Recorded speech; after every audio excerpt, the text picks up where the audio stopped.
Sway Health. Hey everyone, I'm John Lynn, the founder of Sway Health. We're excited to bring you another in our series of interviews with top leaders in healthcare marketing.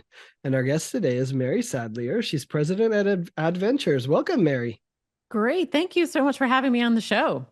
Yeah, excited to have you on and excited to have you part of the Sway Health community. A newer member finally discovered us. Our job is the hardest, marketing to marketers, right? But no, it's great to have you here, and I'm excited to have you also, sponsoring the Sway Health Live conference in Foxborough that's coming up. But for those that don't know you, tell us a little bit about yourself and Adventures. Sure. Well, my journey is I actually worked for a healthcare market research company down in Washington, D.C. And if anyone's been in the business for a while, it's called the Advisory Board. And we were talking about a lot of revolutionary ideas in hospital marketing primarily. So, really kind of cut my teeth there and then was able to actually move back home to New England and worked at one of the largest community health system in Massachusetts called South Coast Health System.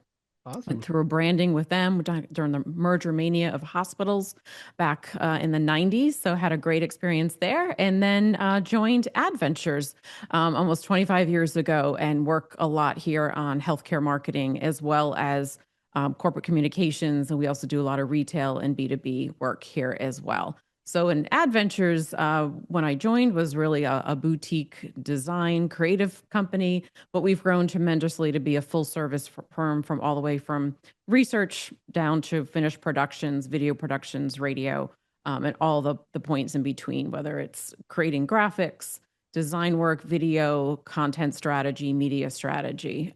We do it all. That's amazing. Well, I mean, with that kind of background, and a mix of things. Obviously, we know advisory board quite well is so prominent in healthcare, but even at a health system as well. Like, what would you say has kind of shaped your perspective on healthcare, both personally and professionally, and that really influences how you approach this space? Yeah, well, I think a lot of it, like I said, was taking it from a consultant standpoint when I was at Mm, the advisory board and kind of stepping back and observing what was happening. I also had an opportunity to meet CEOs of hospitals and healthcare systems across the United States during that time. So I think they became real people to me, and you'd have, medical staff leads and things like that.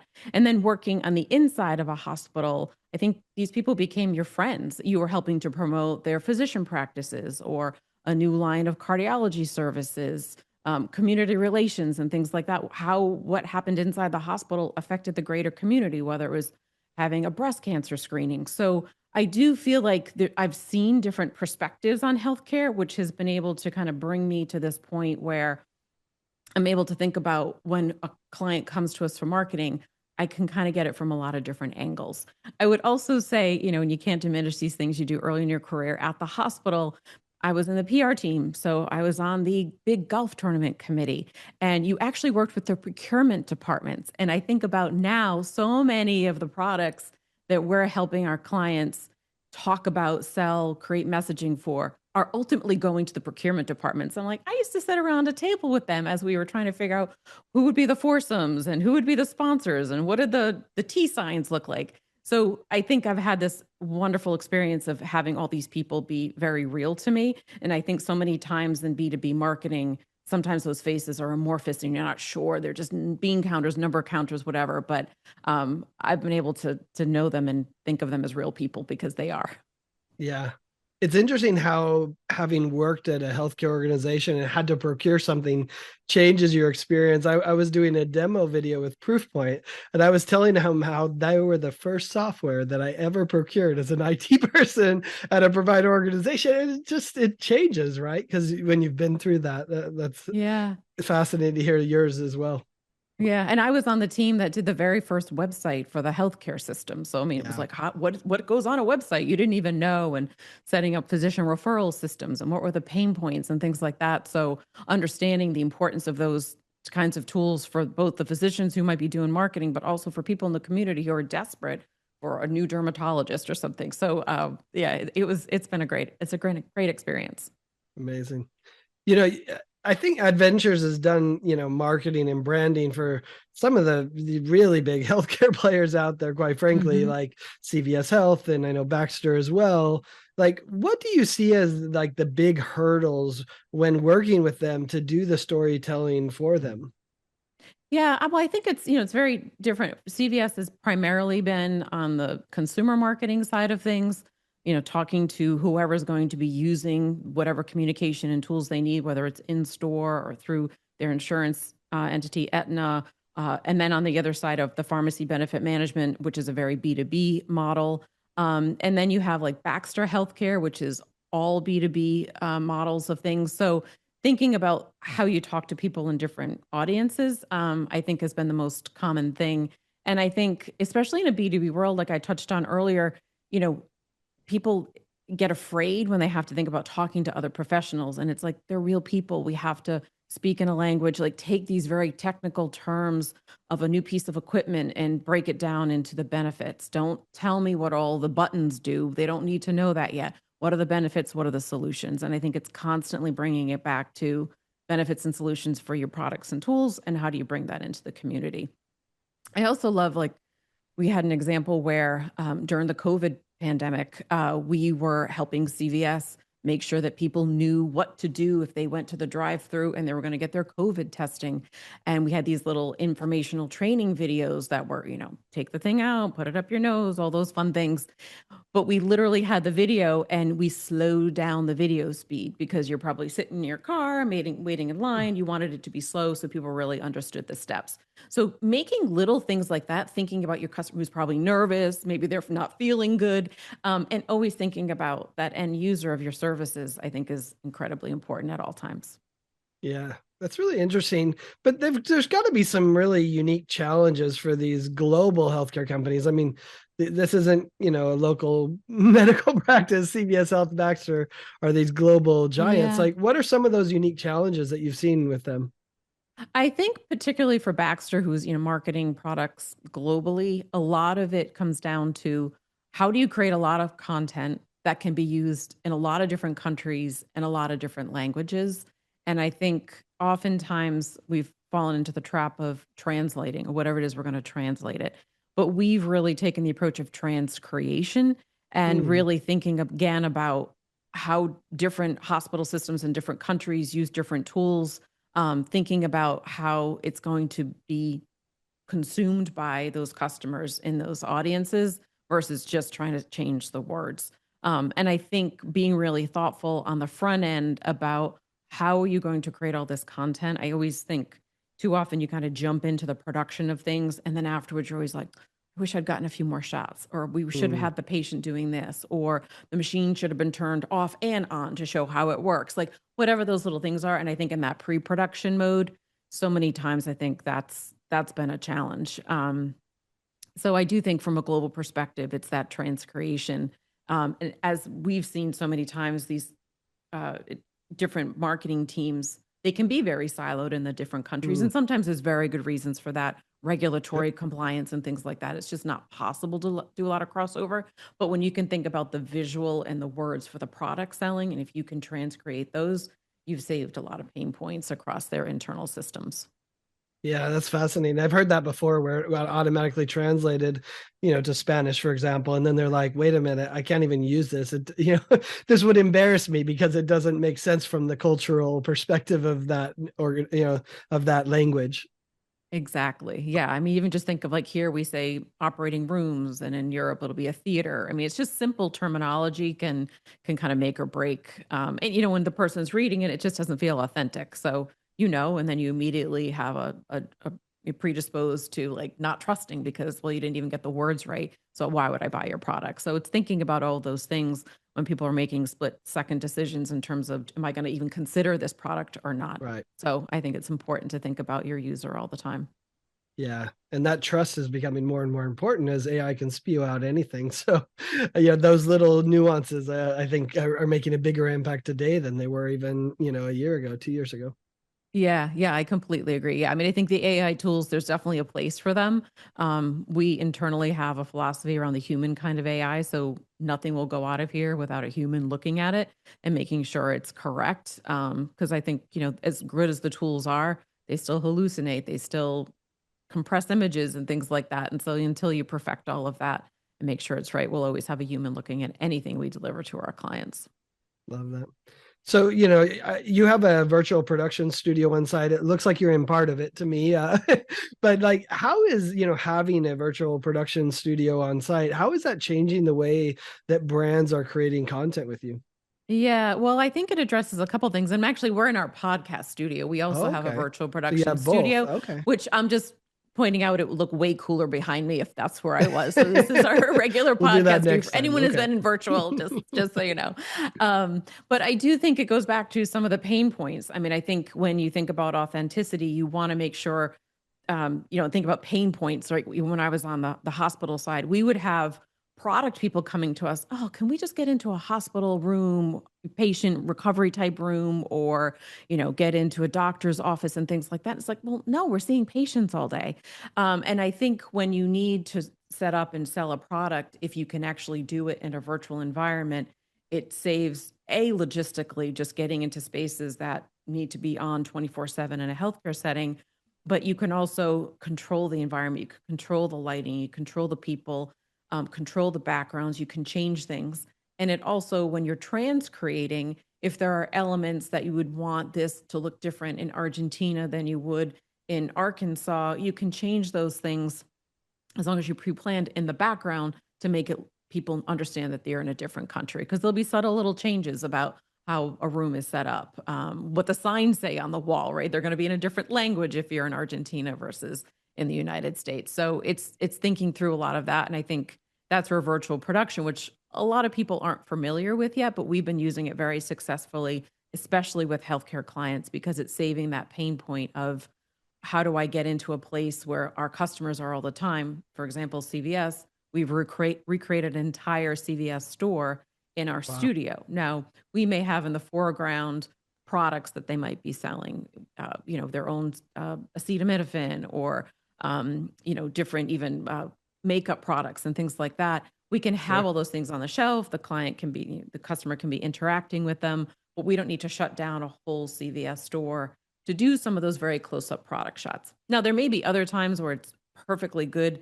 If you need to show, what a store in Tennessee looks like, you may need to really go to Tennessee. I'm not saying virtual is 100% of the solution, because in some cases you really need the authenticity of the people speaking with certain accents, in different dialects and things like that. But oftentimes when it's very product based, virtual production is the perfect solution. Yeah.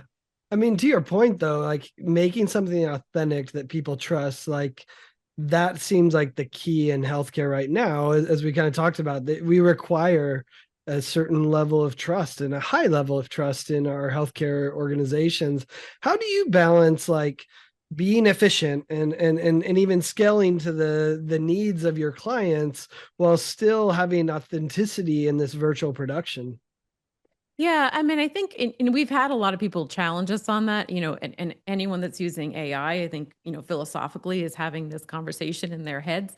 But Sure. I truly think that we're not trying to pretend that we're in some real environment. That's not even the goal. We're trying to explain, how does this product work? And on the marketer side, they're trying to create as much content as they possibly can, because as much as you know what you're going to need over the next few weeks or months for your product launch, I guarantee come month 3, you're going to need even more things, or someone's going to want a different angle. And we've been able to really accomplish, we've had a few product shots that have been done in our studio. One where we came out of that in about a day and a half with 450 different assets on Wow. video, still photography, everything the client wanted, and to the point where the client went back and was like, literally, everyone is just over the moon with the product people, the sales people, the engineers. They're all happy with everything that we got because we got it all. And that's kind of unheard of.